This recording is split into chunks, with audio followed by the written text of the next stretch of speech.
এরপরে অল্প আয়ু, জগতে হিংসা আছে, বিদ্বেষ আছে, দলাদলি আছে, রোগ আছে, শোক আছে, প্রিয়জনের দেওয়া বেদনা আছে। জন্ম থেকে মৃত্যু পর্যন্ত একটি মানুষের জীবনে এই সংকট মোচন হতে চায় না, দুর্গতি নাশ হতে চায় না। এই জন্য ভগবান গীতাতে বলছে সর্বদুর্গানি, সর্বত দুর্গতির মধ্যেই আমরা পড়ে আছি। আশঙ্কা, ভয়, মৃত্যু ভয়, রোগের ভয়, প্রিয়জন হারাবার ভয়, রাজ ভয়। তো এই ভয় এবং দুর্গতির মধ্য থেকে উত্তরণের উপায়ও ভগবান জানিয়েছেন। জগতে যেমন সমস্যা আছে তার সমাধানও আছে। তো সেই সমাধান প্রসঙ্গে শ্রীমদ্ ভগবদ গীতায় অখণ্ড পরতত্ত্ব ভগবান বলছেন একটাই সমাধান, তোমার মন আমাকে দাও, মৎচিত্ত। সমাধান আর কিছু নয়, আমাদের বহির্কেন্দ্রিক মন অন্তর্মুখী করে, যেটা বিষয় বাসনার দিকে ধাবিত হয়, যে চঞ্চল চপল মন, সেটা ভগবানে দিতে হবে। কথাটি সহজ মনে হয়, কিন্তু আদৌ সহজ না।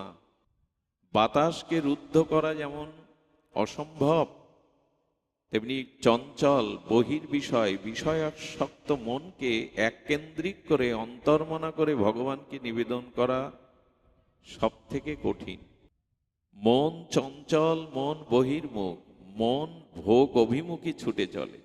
প্রদীপের দীপ্ত আলোক শিখায় যেমন পতঙ্গগুলো উড়ে গিয়ে ঝাঁপ দেয় সুখের আশায়, বর্ষির অগ্রে আমির চারদিকে যেমন মাছগুলো খেলছিল আনন্দে হিল্লোলে, তারা গান গাইছিল, আনন্দেই ছিল সরোবরে, কিন্তু ওই বর্ষির আগায় আমিষ আর চারদিকে প্রলোভিত হয়ে আটকে গেল। তেমনি মন আমাদের সর্বদা নিম্নগামী, ভোগ অভিমুখী, এই সংসার নিয়েই ব্যস্ত। রূপ যৌবন, ভোগ লালসা, মান সম্মান, অর্থবিত্ত, বাড়ি গাড়ি, মনের গতি এই দিকে। কিন্তু যতদিন বিষয় অভিমুখী চঞ্চল মন, ততদিন কেহ শান্তি পেতে পারে না। অসংখ্য কামনা বাসনা বিদ্ধ চঞ্চল মনে কখনো প্রশান্তি আসতে পারে না। এই জন্য ভগবান বললেন, মনটাকে বহু জন্ম বহুদিন ধরে বিষয়ে দিয়েছ, মনটার গতি প্রকৃতিকে আমার দিকে দিয়ে দাও। যদি মন আমাকে অর্পণ করতে পারো, নিষ্কপট হয়ে, কপটতা শূন্য হয়ে, যদি সরল প্রাণে মনটাকে আমায় দিতে পারো, তখন সর্বদুর্গানি মত প্রসাদাত্তরিষ্যসি, আর ভাবনা নেই। আমি তোমাকে এই মহা সংকটময়, দুঃখময়, জরাব্যাধিময় সংসার থেকে তারণ করব, শুধু মনটা আমায় দাও। এটা দেয়া হয়েছে কি? মন তো স্ত্রীকে দিয়েছি, পুত্রকে দিয়েছি, সংসারকে দিয়েছি, দেহকে দিয়েছি, বিদ্যাকে দিয়েছি, পদ প্রতিষ্ঠাকে দিয়েছি, মন ভগবানকে কতটুকু দিয়েছি? এই জন্য মনের গতি, মনের প্রকৃতি ভগবত অভিমুখী করবার জন্যই সাধুসঙ্গ, হরিকথা, জপ, ধ্যান, ভগবানের অর্চন, পূজন, এইগুলি। এই যে আধ্যাত্মিক চেতনা, এগুলি কেন? যে মন বহির্মুখ, অনন্ত জন্ম ধরে মনের গতি প্রকৃতি বহির্মুখ, এটা অন্তর্মুখী করতে হবে। দেখুন, ভগবানের হাতে 6টি জিনিস, ওটি আমাদের হাতে নাই। ধ্যান দিয়ে শুনুন। শ্রী ভগবানের হাতে সর্বময়, গতির ভর্তা, প্রভু সাক্ষী, তার হাতে 6টি জিনিস। লাভ, হানি এবং ক্ষতি, হানি এবং লাভ, জন্ম এবং মৃত্যু, যশ এবং অপযশ, এই 6টি কারো হাতে নাই। আবার বলি, হানি বা লাভ মানে ক্ষতি বা লাভ, জন্ম বা মৃত্যু, যশ এবং অপযশ, এটি আপনার আমার হাতে নাই। এই 6টি ভগবান তার নিজের হাতে রেখেছেন, যেটাকে আমরা বিধি বলি বা ভাগ্য বলি। এই 6টি জিনিস যদি ভগবানেরই হাতেই থাকবে, যদি তারই বিশ্ব নিয়ন্তার নিয়ন্ত্রণেই 6টি জিনিস থাকবে, তা আমাদের হাত কেন দিলেন ভগবান? সবই তো তার হাতে। যদি সব ভগবানের হাতেই থাকবে, আমার হানি বা লাভ, আমার জন্ম বা মৃত্যু, আমার যশ বা অপযশ, আমাকে দুটো হাত কেন দিতে গেলেন? জড়ো করে বসিয়ে রাখতে পারতেন। আমি যা লিখেছি, তোমার ভাগ্যে যা আছে, আর এই কটি জিনিস আমার হাতে, তো আমার হাত পুনরায় দেওয়ার দরকার কি? ভগবান আমাকে কেন হাত দিয়েছেন সেটা জানতে হবে, কারণ আছে। কোনো কারণ ছাড়া জগতে কোনো কার্য হয় না। কোনো কার্য হতে গেলে তার পেছনে কারণ থাকতে হবে। যেমন এই বস্ত্র বা কাপড়টা তৈরি করতে গেলে সুতো লাগবে, সুতো দিয়েই কাপড় বা বস্ত্র নির্মাণ হয়। তাহলে কাপড়ের কারণ সুতা, যেমন এই ফুলগুলি গ্রথিত করে মালা করা হয়েছে, কিন্তু এই ফুল মালা হওয়ার কারণ হলো সুতায় ফুলগুলিকে গ্রথিত করা হয়েছে, সুতোই হলো মালার কারণ। কিন্তু দুঃখের বিষয়, আমরা মালা দেখি, সুতো দেখি না। আমরা কাপড় দেখি কিন্তু সুতোর চিন্তা করি না, কাপড় ব্যবহার করছি, সুতোর নাম নেই না। তেমন এই বিশ্ব ব্রহ্মাণ্ডের নিয়ন্তা একমাত্র কর্তা ভগবান। তো সেই শ্রী ভগবান বলছেন এই 6টি জিনিস আমার হাতে বটে। আবার জগন্নাথ দিকে তাকিয়ে দেখুন, পুরীর জগন্নাথ বলছেন আমার হাত নেই। পুরীর জগন্নাথের হাত আছে? ঠুটো জগন্নাথ বলে না মানুষ, প্রবাদে বলে ঠুটো জগন্নাথ, হাত পা নাই। একদিকে ভগবান বলছেন সব আমার হাতে, আর একদিকে হাত দেখিয়ে বলছেন আমার হাতে কিছু নাই। আমাকে কেন হাত দিলেন তার কারণ শুনুন। বলেন, হানি বা লাভ, জন্ম বা মৃত্যু, যশ অপযশ আমার হাতে, তবে তোমার হাত দিয়েছি তুমি এই পরিস্থিতি থেকে নিয়ন্ত্রণের ক্ষমতা রাখো, এই জন্য তোমাকে আমি পুরুষার্থ রূপে দুটো হাত দিয়েছি। তুমি এই বিধানের এই যে লাভ ক্ষতি, জন্ম মৃত্যু, যশ অপযশ, এগুলিকে তুমি মোড় ঘুরিয়ে দিয়ে, কেন্দ্র ঘুরিয়ে দিয়ে তুমি এর থেকেও ত্রাণ পেতে পারো। বহুবার একথা চর্চিত হয়েছে, চর্চা হয়েছে। ড্রেনের দূষিত জল গঙ্গায় ফেলে দিন, স্রোতস্বিনী পবিত্র গঙ্গায় ড্রেনের জল দিয়ে দিন, গঙ্গায় পড়লে আর অপবিত্র বলে গণ্য হবে না। কিন্তু যদি গঙ্গার পুতপবিত্র জল ড্রেনে এনে ফেলে দেন, তাহলে ড্রেনে মিশে সে অপবিত্র হয়ে যাবে। তো ভগবান বললেন তোমার জীবনে ক্ষতি আসুক, ক্ষতি আসবে, সে রাজা থেকে ভিখারি, জগতে সকলের জীবনে হানি বা ক্ষতি আছে, কিন্তু ক্ষতি তোমাকে শেষ করে, নিঃশেষ করে তোমার চিন্তার কারণ হতে পারবে না যদি তুমি তোমার হাত কাজে লাগাও। এখানে হাত বলতে পুরুষার্থ, চেষ্টা। দেখুন, ডাক্তার অস্ত্রোপচার করে আপনার দেহটা অস্ত্রোপচার করবে, সেখানে ব্যথা, রক্তারক্তি, সেলাই, এগুলো সুচ ফুটাবে, কিন্তু যদি অবাস করে নিয়ে কাটে, কাটা হলো, অপারেশন হলো, কিন্তু আপনি বুঝতে পারলেন না। তো জগতে যখন তোমার হানি আসবে, ক্ষতি আসবে, তখন যদি তুমি ভাগবত জ্ঞান, তোমার ভিতরে আত্মজ্ঞান, তোমার ভিতরে চেতনা জাগাতে পারো, তোমার ভিতরে প্রজ্ঞা আসবে, ধৈর্য আসবে, তখন ওই বিপদগুলি তোমার সম্পদের কারণ হয়ে যাবে, উত্তরণের কারণ হয়ে যাবে। এই জন্য তোমার হাত দেওয়া, যে তুমি বিপদে ভেঙে পড়ো না, ক্ষতিতে তুমি দুশ্চিন্তাগ্রস্ত হয়ে নিজেকে শেষ করে ফেলো না। ক্ষতি হলে কি করতে হবে না, এই ক্ষতিকে ধৈর্যের সহিত, এই ক্ষতিকে পুরুষার্থ চেষ্টার সহিত এটাকে আপনাকে মেনে নিতে হবে। এবং মেনে নিতে হবে এই জন্য, যেটি আমার প্রাপ্য। কোন জন্মের কোন কর্মদোষে আজ এই হানি বা ক্ষতির সম্মুখীন হয়েছি আমি, আমার সেই কর্মফলটা শোধ হয়ে যাক, আমি ধৈর্য ধরবো, ভেঙে পড়ব না। আমার কোনো কর্মফল প্রারব্ধজনিত যে ক্ষতিটা হলো, ডাক্তার অস্ত্রোপচার করছে কিন্তু অবাস করে নিয়েছে যাতে বুঝতে না পারে। তেমন ভগবত ভজন করলে, মনটা ভগবানকে দিলে, মানুষ যদি জ্ঞান লাভ করে, তাহলে ওই হানির থেকেও তিনি মুক্ত হতে পারেন। কেমন জানেন, রামচন্দ্র রাজা হবে, তাই না, রাজ্যাভিষেক হবে, যুবরাজ হবে, সেই দিন তার বনবাস হলো, এটা লাভ না হানি? যিনি রাজমুকুট পরবেন, রাজ অভিষিক্ত হবেন, তাকে বনবাসে যেতে হচ্ছে 14 বছরের জন্য, এটা লাভ না হানি? কথা বলে না তো। এইটা তো আমাদের দিকে, যিনি রাজা হবেন তিনি আজ বনবাসে যাচ্ছেন, এটা লাভ না, এটা তো হানি। যিনি রাজ্যাভিষিক্ত হবেন তিনি আজ বনবাসে চলেছেন। রামচন্দ্রকে জিজ্ঞাসা করুন তো, প্রভু তোমার এই যে রাজ্য অভিষেকের দিনে তোমাকে 14 বছর বনবাসে যাচ্ছে, তুমি কিভাবে নিলে? ভগবান এসে আমাদের আচরণ করে শেখান যে তুমি আমার এই আদর্শটাকে, এই চরিত্রটাকে গ্রহণ করো, তাহলে জগতে হানি এলেও তার থেকে তুমি লাভ কুড়িয়ে নিতে পারবে। কি লাভ? রামচন্দ্র বলছেন, বনবাসে যাওয়াতে আমার 4টে কল্যাণ হচ্ছে, তোমরা তা দেখতে পাচ্ছ না, আমি দেখতে পাচ্ছি। যিনি অযোধ্যার নিরপতি রাজা হবেন, তিনি বলছেন বনবাসে যাচ্ছি, আমার 4টে মঙ্গল হচ্ছে। প্রথম মঙ্গল, প্রতিটি সন্তানের ধর্ম হলো মায়ের আদেশ পালন করা। তা আজ আমি আমার মা কইকেয়ীর আদেশ পালন করতে পারছি, এর দ্বারা মার মনে সুখ দিতে পারছি। এভাবে ভাবি তো আমরা ক্ষতির সময়, যে বনবাসে পাঠাচ্ছে তাকে বলছে ওনার কল্যাণে, কারণ মার সম্মান, মার সেবাই সন্তানের ধর্ম। তা আমি মার ইচ্ছাটা, মার মনে শান্তি দিতে পারছি, এটা আমার প্রথম কল্যাণ। দ্বিতীয় কল্যাণ, পিতা দশরথের সত্যকে, পিতৃসত্যকে আমি পালন করতে পারছি। আমরা হলে বলতাম বুড়ো বাপ স্ত্রীর প্রতি আবেগে বলে বসেছে, আমি তাই মেনে নেব। কিন্তু রাম বলছেন পিতৃসত্য পালন পুত্রের একমাত্র কর্তব্য। বলে তোমার তৃতীয় কল্যাণ কি?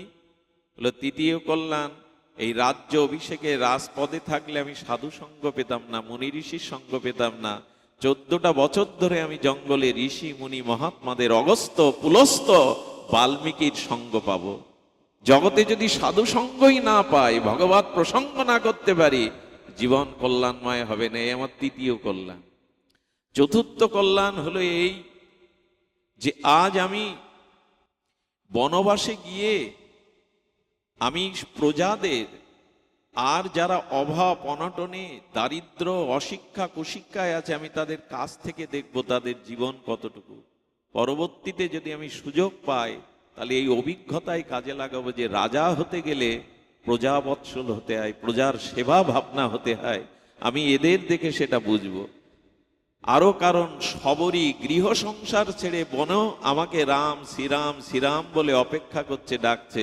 অর্থাৎ সবরই আমার কাছে আসবে না, ভক্ত আমার ভজন করছে, তাই সবরীর জন্য হলেও আমাকে বনে যেতে হবে। এভাবে ভাবতে পারি তো আজ আমি রাজা হব, বনবাসে যাচ্ছি। সেই হানিটাকে, ক্ষতিটাকে ভগবান কি রূপে দেখাচ্ছে? বলে এই হাতটা তোমার আমি দিয়েছি, বিবেকটা, চেতনাটা, যে ক্ষতির মধ্যেও তুমি তোমার মঙ্গল চিন্তা করতে পারো যদি ভগবত জ্ঞান থাকে।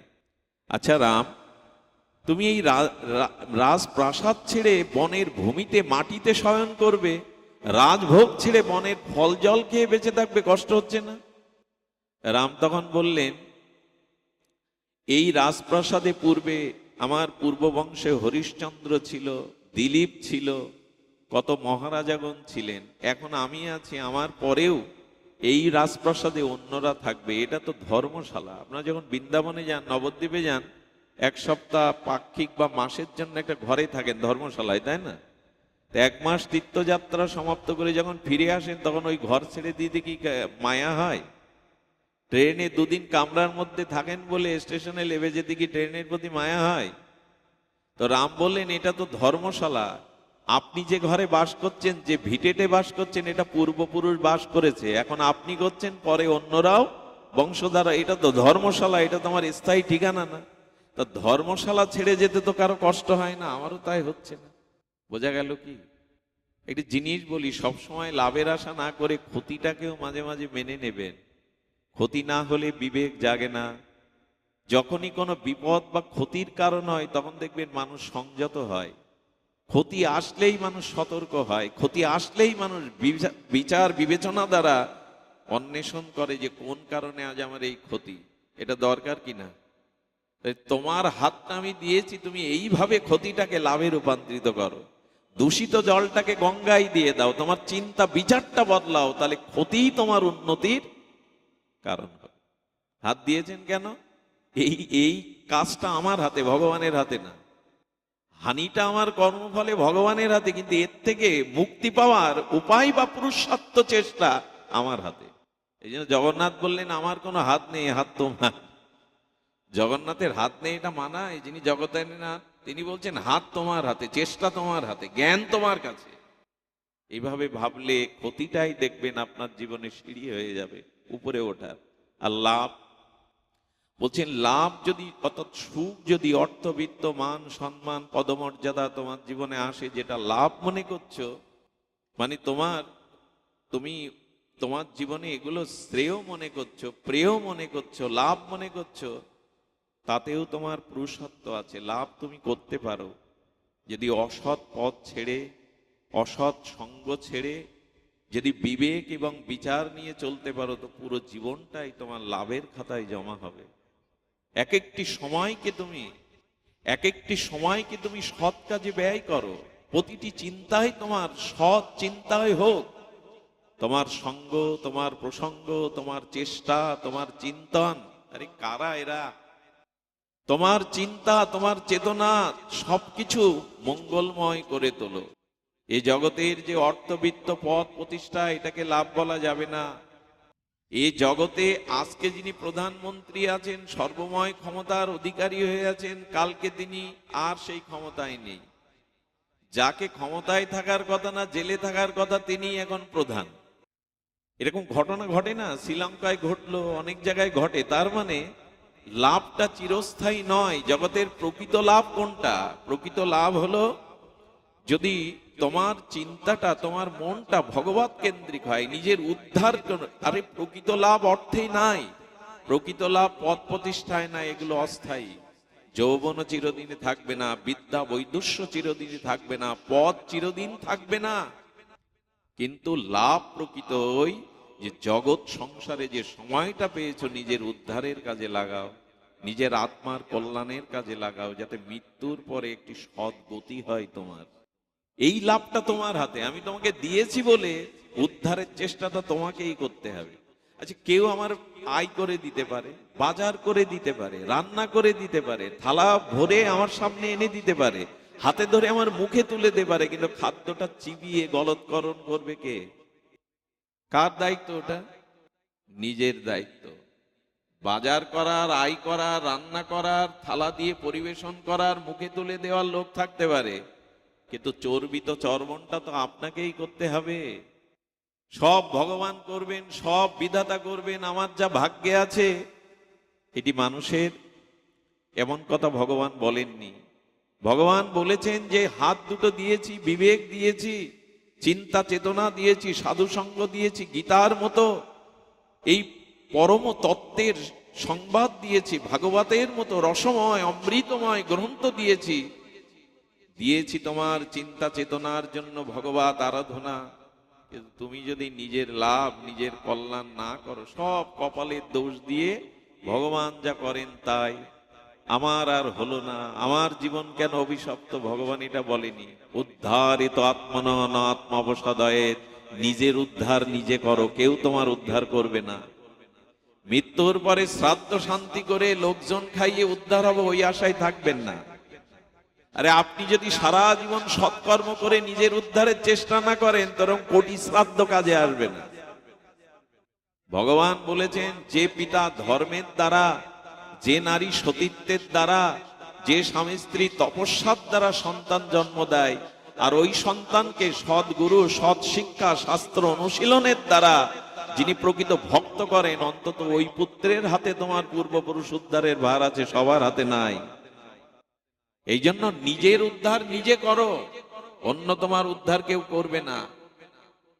কারণ পরকালে এখানের কোনো কিছুই তুমি ওখানে পৌঁছে দিতে পারবে না। পরকালে তোমার, মানুষ বলে মরার পরে মানুষ খালি হাতে যায়, খালি হাতে যায় না, তার কর্মটা সাথে যায়। যেমন আঁচলে সুগন্ধি ফুল বেঁধে রাখলে ফুলটা পড়ে গেছে, কিন্তু গন্ধের আবেশটা রয়ে গেছে। কোথায় কুসুম কাননে ফুল ফুটেছে, বাতাসের বায়ু পবনে গন্ধে ওটা দূরে নাসিকায় আসে। তেমন সূক্ষ্মভাবে আমরা খালি হাতে যাই না, আমাদের পাপ পুণ্য কর্মফলটা সাথে যায়।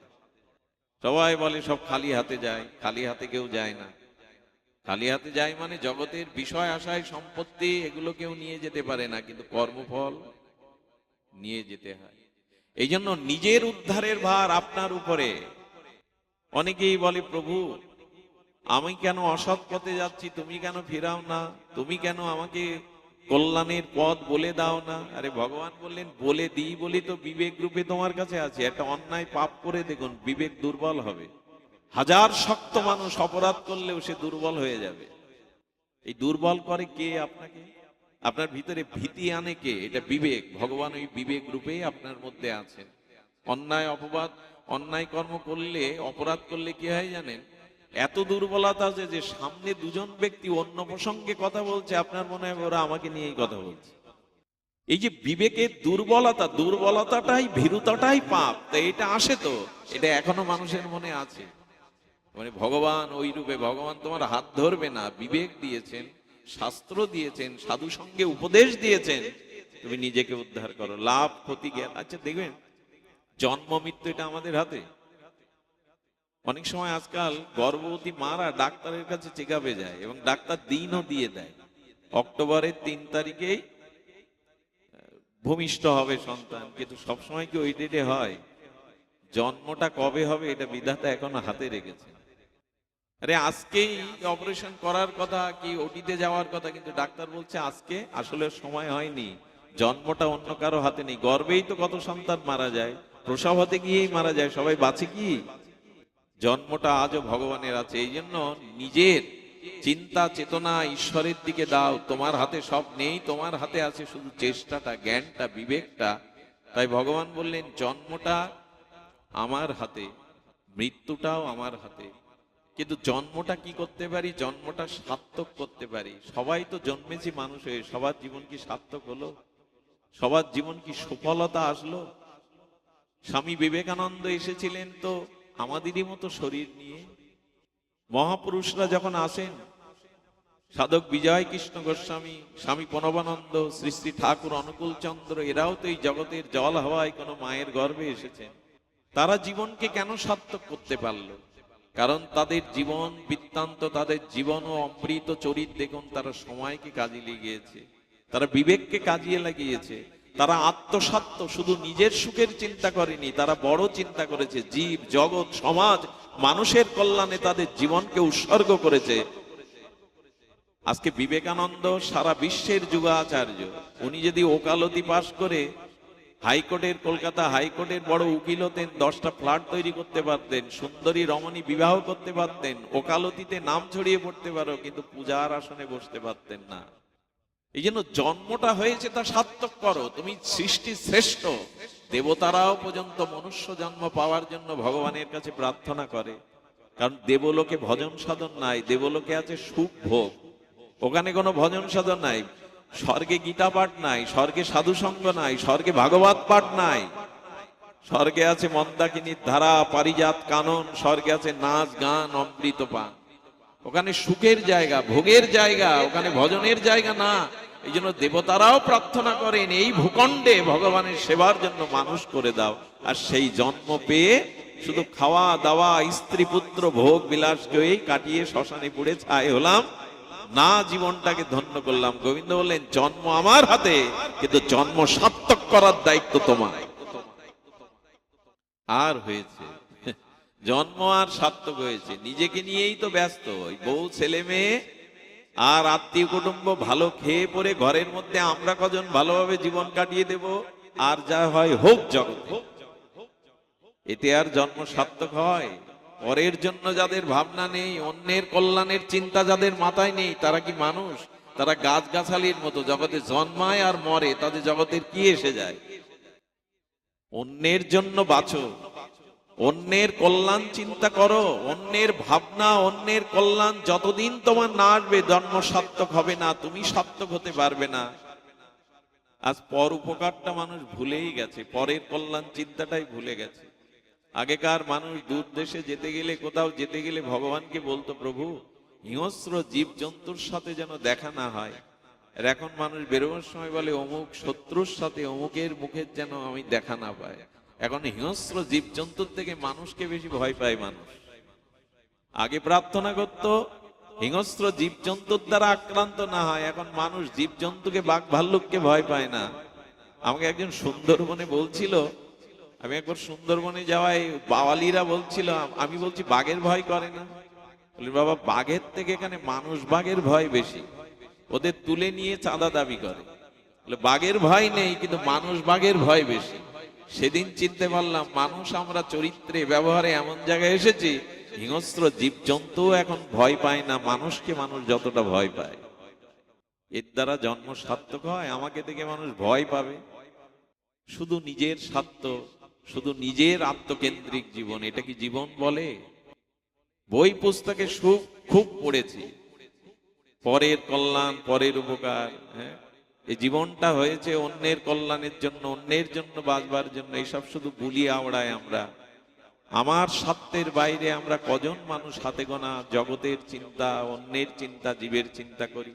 সনাতন ধর্মের রাজ্য ঋষিরা এই জন্য তাদের সাধন উপলব্ধি জ্ঞানের দ্বারা বলেছিলেন, তুমি যদি সনাতনী হিন্দু হও, তোমার নিদ্রা ভঙ্গের পরে বিছানায় উঠে একটা বৈদিক প্রার্থনা জানাও, সর্বে ভবন্তু সুখিনা, সর্বে সন্তু নিরাময়া, সর্বে ভদ্রাণি পশ্যন্তু, মা কষ্টিত দুঃখ ভাগভাবে। জগতের সকলের সুখের চিন্তা করো, সকলের নিরোগের চিন্তা করো। এক মুঠো অন্ন মুখে দেওয়ার আগে তাকিয়ে দেখো প্রতিবেশী কেউ অভুক্ত আছে কিনা, কোনো প্রাণী তোমার দিকে চেয়ে আছে কিনা অভুক্ত হয়ে, তাদের দিয়ে পাও। এই হলো সনাতন রীতি। আজ এই জাতির এই দুর্দশা, বিশেষ করে সনাতন হিন্দু জাতির দুর্দশা কেন? দুর্দশা একটাই কারণে,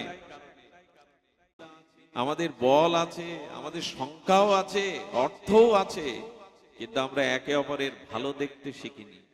পৃথিবীর মধ্যে সনাতনী হিন্দুরাই সব থেকে স্বজাতি বিদ্বেষী, এরা অন্যের কল্যাণ, স্বজাতির কল্যাণ দেখতে পারে না।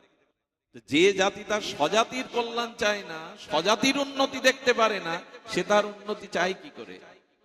এখানে হচ্ছে বাসন্তী পূজা, মায়ের পাশে লক্ষ্মী, কার্তিক, দুর্গা, এরা কেন? মায়ের পাশে পেঁচা কেন, হাঁস কেন, প্রকৃতি কেন? মা সবাইকে নিয়ে মা, সবার দুর্গতি নাশের জন্য তিনি সমবেত হয়েছে। ওখানে বাঘ আছে, হাঁস আছে, পেঁচা আছে, এগুলি পূজার দ্রব্য। কোন অন্য স্বজাতি এসে জিজ্ঞাসা করে হাঁস পূজা করো কেন, পেঁচা পূজা করো কেন, কি উত্তর আপনার কাছে? সনাতন হিন্দু জগতের সকলকেই পূজা করে, সকলকেই সম্মান করে, সকলের মঙ্গল চায় তারা। এই আদর্শ আমরা পাই। স্কুল পাঠশালার বিদ্যা এই শিক্ষা দেওয়া হয় না। ওটা অর্থকরী বিদ্যা, সার্টিফিকেটধারী বিদ্যা, ওটা পদ প্রতিষ্ঠার বিদ্যা। আমাদের শাস্ত্র অনুশীলনই নাই। 5 দিন পূজা করলাম, হই হুল্লোড় করলো, ওই পর্যন্ত ধর্ম শেষ। একদিন কালী পুজো করলাম তো 3 দিন নাইট যাত্রা আর গানের কনসার্ট, ওই হয়ে গেল, খুব হলো। এই হলো ধর্ম, এই হলো পূজা পার্বণ, এই হলো অনুশীলন। না আছে সেখানে শাস্ত্রের মর্যাদা, না আছে জীবন গঠনের সেখানে কোনো শিক্ষা, না আছে এই বর্তমান প্রজন্ম শিশু কিশোরদের জীবন গড়ার কোনো মন্ত্র। হই হুল্লোড় একটা হলোই হলো, গান বাজনা, খাওয়া দাওয়া, আত্মীয় স্বজন, লাইট প্যান্ডেল হলো। বলে তুমি কি এর বিরোধী? বিরোধী না, কিন্তু আজকে জিজ্ঞাসা করুন মায়ের 10 হাত কেন, মায়ের বাহন সিংহ কেন, লক্ষ্মীর বাহন পেচক কেন, সরস্বতীর বাহন হাঁস কেন, কার্তিক কেন ময়ূর কেন, কার্তিকের বাহন? কোনো উত্তর নেই। এর আধ্যাত্মিক ব্যাখ্যা 90% হিন্দু জানে না, অথচ পূজা করছে। ঠাকুর অনুকূল চন্দ্র সাবধানবাণী দিয়ে বলেছিলেন, পূজা পাঠ তুই যতই করিস, ফুল তুলসী গঙ্গা জলে, অনুশীলনের কৌশল ছাড়া ফল হবে না কোনো কালে। তুমি যে পূজা করছো তার অনুশীলনটা জানো, তার তত্ত্বটা জানো। তত্ত্ব আর জানা হয়েছে। অষ্টমীতে লুচি খাও, নবমীতে মাংস খাও, গাড়ি নিয়ে বেড়াতে বের হও, প্রতিমা হই হুল্লোড় করো, এতেই সব হয়ে গেল। আরে রামচন্দ্র মায়ের পূজা করতে গিয়ে মা পরীক্ষার জন্য একটা ফুল নিয়েছেন পদ্ম। রামচন্দ্র চোখের জলে ভাসছে, আর সেই নীলমণি তার চোখটা তুলে দিতে যাচ্ছে। এই হলো নিবেদন, এই হলো পূজা। পুরোহিত ঘন্টা নাড়ে, মন্ত্র বলে, আমরা বলে বাদাম ভাজা খাই, আমরা বলে এখানে চুরি ফিতে কিনতে আসি।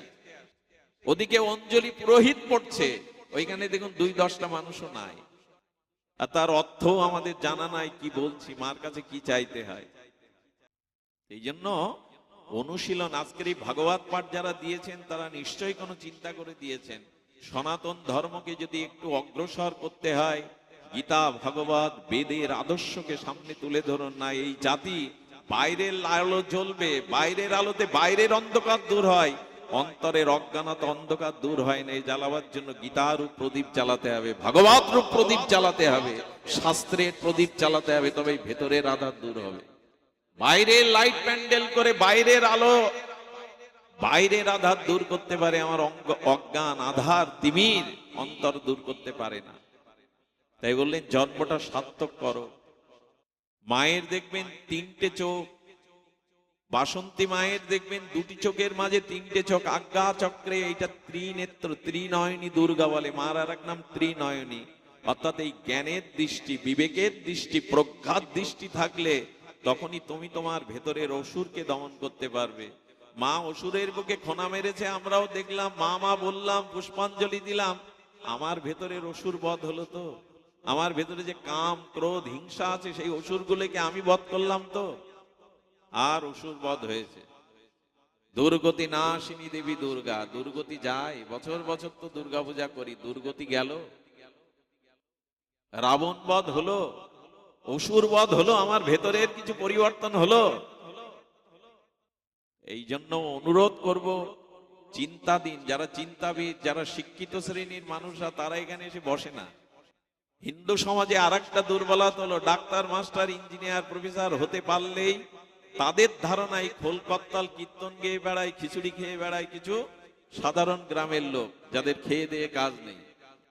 একজন প্রফেসর যদি এখানে মাটিতে বসে ভাগবত পাঠ শোনে, হাই স্কুলের প্রধান শিক্ষক যদি এখানে গীতা ভাগবতের বাণী শোনে, সাধারণরা উদ্বুদ্ধ হয়। আজকে মাস্টার মশাই ভাগবত শুনছে। অন্যান্য জাতির দিকে তাকিয়ে দেখুন, তাদের কোন ধর্ম অনুষ্ঠানে দেশ বরেণ্য ব্যক্তিত্বরা সামনে এসে দাঁড়ায়, তাতে অন্যরা উদ্বুদ্ধ হয়। তবে এখন বদলেছে, এখন অনেকেই আছে যে এসে বসেন। এই আপনাদের মাঝে এখন একজন জজ আছে, জজ বসে, এখন নিজে জজ, তিনি এখানে মাটিতে বসে পাঠ শুনছেন। যদিও তার পরিচয় দেওয়া নিষেধ ছিল, প্রকৌশল ছাড়া তিনি এসেছেন, এই মাটিতে বসে পাঠ শুনছেন তিনি। উচিত হলো, আপনার একটা দায়িত্ব আছে সমাজের প্রতি, জাতির প্রতি আপনার একটা দায়িত্ব আছে। শুধু বড় পদ প্রতিষ্ঠায় বসে থাকলে সমাজ এগোবে না, আর আপনিও বাঁচবেন না। অন্যকে বড় করুন। সীতা উদ্ধার, রামের দেরি হওয়ার কথা, পূর্ণ ব্রহ্ম স্বয়ং ভগবানের। সীতা উদ্ধার রাম নিজে করতে পারেন না, ভগবান পূর্ণ ব্রহ্ম। বানরদের ডাকছেন কেন, হনুমানদের ডাকছেন কেন? বলে আমি একা যোগ্যতা অর্জন করে কি করব? অযোগ্যকে যোগ্যতা করার জন্য আমার জগতে আসা। অযোগ্য যারা, তাদেরকে, সুগ্রীব তো সর্বহারা, সুগ্রীবের কিছুই ছিল না, সুগ্রীবকে তিনি ডেকে এনে মিতা করলেন, তার রাজ্য ফিরিয়ে দিলেন। দুর্বলকে সবল করা, পিছিয়ে পড়াকে এগিয়ে নিয়ে আসায় ভগবানের কাজ। আমরা সেটা করি তো না? আমি ভালো থাকলেই হলো, আমি পদ প্রতিষ্ঠায় থাকলে হলো। জীবনটা কাজে লাগান, অন্যের জন্য বাঁচুন, অন্যের কল্যাণ করুন, তবে আপনি কল্যাণের আশা করতে পারেন। নাহলে আপনার কল্যাণ কোনো কোটি কল্পকালেই হবে না। পরহিতে রত যিনি, তিনি সাধু। পরের কল্যাণে যার চিন্তা চেতনা কর্ম, এই সংসারে তিনিই প্রকৃত সাধু পদবাচ্য। কথাগুলো হয়তো উত্তেজিত হয়ে বলছি, কারণ আজ 40টা বছর, সেই 9 বছর বয়স থেকে এই সমাজের দ্বারে দ্বারে, বাংলাদেশের আনাচে কানাচে প্রতিটা রাত্রে ঘুরে এর বাস্তবতাকে দেখেছি আমি। এই জন্য যারা আছেন, যাদের ক্ষমতা আছে, পদ আছে, অর্থ আছে, সমাজ কল্যাণে, মানব কল্যাণে, জাতির কল্যাণে, স্বজাতির মঙ্গলে এগিয়ে আসুন। তাহলে আপনি বাঁচতে পারবেন, আপনার অস্তিত্ব দাঁড়াবে। নাহলে একদিন অস্তিত্ব বিলীন হয়ে যাবে। ভগবান বললেন, জন্মটা আমি দিয়েছি আমার হাতে, কিন্তু জন্ম সার্থক করার দায়িত্ব তোমার। এরপরে মৃত্যু, বলেন মৃত্যু তো অবধারিত ভগবানের হাতে। তবে আশ্চর্য একটি কথা হলো, রামায়ণ আমাদের বাঁচতে শেখায়, মহাভারত আমাদের প্রতিকূলতার মধ্যে জয়ী হতে শেখায়, আর ভাগবত শেখায় কি করে মৃত্যু বরণ করলে মৃত্যুটাও মঙ্গলময় হয়, মৃত্যুটাও আনন্দের হয়। ভাগবত কি শেখায়? মৃত্যুটা কিভাবে জয় করা যায়, মৃত্যুটা কি করে আমার জীবনে বিজয় আসে, মৃত্যু আমার কাছে দুঃখের না হয়ে পরম আনন্দের হয়। এই দায়িত্বটাও ভগবান বললেন, মৃত্যু আমার হাতে, কিন্তু মৃত্যুকে জয় করা, মৃত্যুকে সার্থক করা, মৃত্যুকেও আনন্দ রূপে আলিঙ্গন করার দায়িত্ব তোমার। বিশ্বদেব মরছেন কিভাবে? এত সাধনা করেছেন যে ওনার মিথ্যা মৃত্যুটা হাতের মধ্যে। গোবিন্দকে বললেন, আমি যতক্ষণ এই জগৎ থেকে বিদায় নেবে, তোমাকে আমার সামনে দাঁড়িয়ে থাকতে হবে গোবিন্দ। ভগবান ততস্থ বললেন, ভীষ্ম, যতক্ষণ তুমি এই জগৎ থেকে অপ্রকাট না হবে, আমি তোমার সামনেই দাঁড়িয়ে থাকবো। এই মৃত্যু দুঃখের, একেই বলে মৃত্যুকে বিজয় করা। ভাগবত এমন একটি শাস্ত্র, বলেন মৃত্যু দুঃখের না, মৃত্যু হবে বিজয়ের, মৃত্যু হবে আনন্দের। সে জাতীয় মৃত্যুকে সাধনার দ্বারা আহ্বান করো। হরিদাস ঠাকুর মহাপ্রভুর চরণ দুখানা বুকে নিয়ে, তার নয়নে নয়ন দিয়ে শ্রীকৃষ্ণ চৈতন্য বলতে বলতে চিরদিনের মতো ভগবানের কোলেই দেহ রাখলেন। এ মৃত্যু দুঃখের, মৃত্যু তো হবেই। মৃত্যু আমাদের সব থেকে নিকটে। মাঝে এক ভদ্রলোক রাজপথ দিয়ে হাঁটছেন, হাতে মোবাইল, এখন তো সকর হাতেই থাকে প্রায়, আর মুখে একটা সিগারেট। কলা খেয়ে খোসা ফেলেছে, পা স্লিপ করলেন, লাঞ্চে আঘাত লাগলো, সিগারেট মুখে, মোবাইল হাতে, ওখানেই মারা গেল। তার গন্তব্য কি ওখানে ছিল? এভাবে মরণ যেন না হয়, মৃত্যুর প্রস্তুতি নিন। মৃত্যু যেন বিজয়ের হয়, মৃত্যু যেন মহামৃত্যু হয়, প্রস্থান যেন মহাপ্রস্থান হয়, যাতে এই জন্ম মৃত্যু চক্রে আর ফিরে আসতে হয় না। তার জন্য সারাটা জীবন মৃত্যুর প্রস্তুতি নিতে হবে। সেই মৃত্যুর প্রস্তুতি আর কিছু নয়, ভগবানের চিন্তা, সাধন ভজন অনুধ্যান সর্বদা হরি নামকে স্মরণ করা। এই জন্য ভগবান বললেন মৃত্যু আমার হাতে, কিন্তু মৃত্যু জয় তোমার হাতে, মৃত্যুকে সার্থক করা তোমার হাতে। তসমাৎ সর্বেষু কালেষু মামনুষ্যর যুদ্ধ চ, আমাকে স্মরণ করো। যুদ্ধের আগে সেনাবাহিনীতে বিউগল বাজায় দেখবেন, ওরা যখন করে প্যারেড ট্যারেড করে তখন বাঁশি বাজায়। তো গীতায় বলছেন মৃত্যু জয়ের ধ্রুব সঙ্গীত হলো তুমি সর্বদা আমাকে স্মরণ করো। আমাকে স্মরণ করতে করতে যদি যেতে পারো তখনই তোমার জীবন হবে আনন্দময়। বিজয়, মৃত্যুটাই হরিদাসের বিজয় উৎসব। কবিরাজ কৃষ্ণ গোস্বামী বলছেন হরিদাসের বিজয় উৎসব যে কইল, মৃত্যুকে বিজয় উৎসব বলছেন। মহাপ্রভুর কোলে মাথা রেখে ভগবানকে নাম স্মরণ করতে করতে যাদের মৃত্যু হয়, এটা দুঃখের নয়, এটাই মহামৃত্যু, এটাই বিজয়, এটাই আনন্দের। সেই মৃত্যুর প্রস্তুতি আছে তো? আমি মরবো না, এই হলো আমাদের মৃত্যুর প্রস্তুতি। একজন শ্মশানে যাচ্ছে, বলহরি বলছে, লাল পতাকা দুই ধারে পথে, হ্যাঁ ওখানে পতাকা নির্মাণ করে পতাকা স্থাপন করছে, অথচ আমি মরবো না এই আমার চিন্তা। যুধিষ্ঠির এই জন্য বলেছিলেন জগতের সব থেকে আশ্চর্য হলো অন্যের মৃত্যু দেখে মানুষ নিজের মৃত্যুর কথা স্মরণ করে না। মৃত্যু যাতে জয়ী হওয়া যায় সেই চেষ্টা করুন, মৃত্যুকে যাতে বিজয় করা যায়। কি কি বলেছিলাম? হানি লাভ, জন্ম মৃত্যু, যশ অপযশ।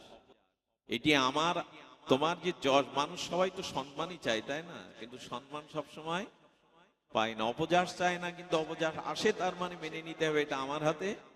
যদি মানুষের হাতেই থাকতো অপযশ বা যশ, কেউ অপযশ চাইতো? চাইতো না, কিন্তু অপযশ আসে কেন?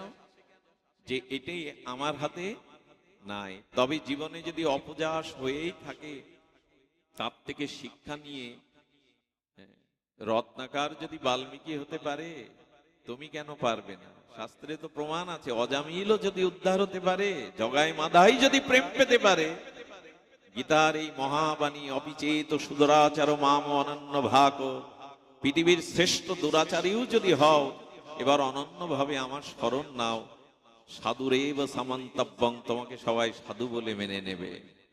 কিছুটা অপযশ, কিছুটা কলঙ্ক জীবনে যদি পিছিয়ে পড়ো ক্ষতি নেই, ওটা তোমার জীবনে দরকার ছিল, কলঙ্কটা দরকার ছিল, অপমানটাও দরকার ছিল, হেরে যাওয়াটাও দরকার ছিল। কারণ হেরে না গেলে, কলঙ্ক এলে না এলে, অপমান না এলে জীবনে যশের দিকে মন যায় না। তো এই যশ পেতে গেলে তোমাকে প্রয়োজন হলো তুমি অপযশটাকে কাজে লাগাও, দুঃখটাকে কাজে লাগাও, অপমানটাকে কাজে লাগাও, সচেতন হও, সতর্ক হও।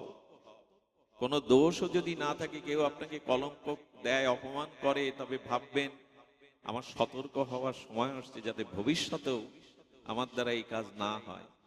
এই জন্য ভক্তি মার্গের সাধকরা তাদের কলঙ্ক দিলে, দোষ দিলে তারা তার দিকে আঙুল তোলে না, জানে এটাকে আমাকে সতর্ক করাচ্ছে। তুলসীদাস গোস্বামীকে একজন নিন্দা করত, সমালোচনা করত, ভক্তরা বলতো প্রভু আদেশ দিন, একটা ব্যবস্থা করি।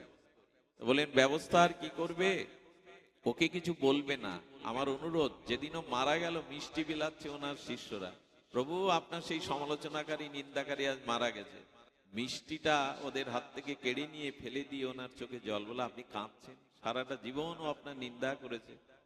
বললেন দেখ, কাপড় ময়লা হলে ধোপার কাছে কাচতে দিতে হয়, ওই তো কাপড়টাকে পরিষ্কার করে দেয়। তা আমার জীবনটাকে, আমার হৃদয়টাকে পরিষ্কার করার লোক আজ জগৎ থেকে চলে গেল। ওর নিন্দাটাই আমাকে সতর্ক করতো, সাবধান করতো, আমার চিত্তকে শুদ্ধ রাখার প্রেরণা দিত, আজকে সে চলে গেল। এভাবে ভাবি আমরা। এই জন্য ভগবান বললেন যশ এবং অপযশ এই দুটোকে কাজে লাগাও। এই জন্য গীতায় মান অপমানকে সমানভাবে নিতে বলেছেন। মান ও অপমান ও শীতোষ্ণ সুখ দুঃখেষু সমসঙ্গ বিবর্জিত, দুটোকেই নাও, দুটোকেই নিতে চেষ্টা করো।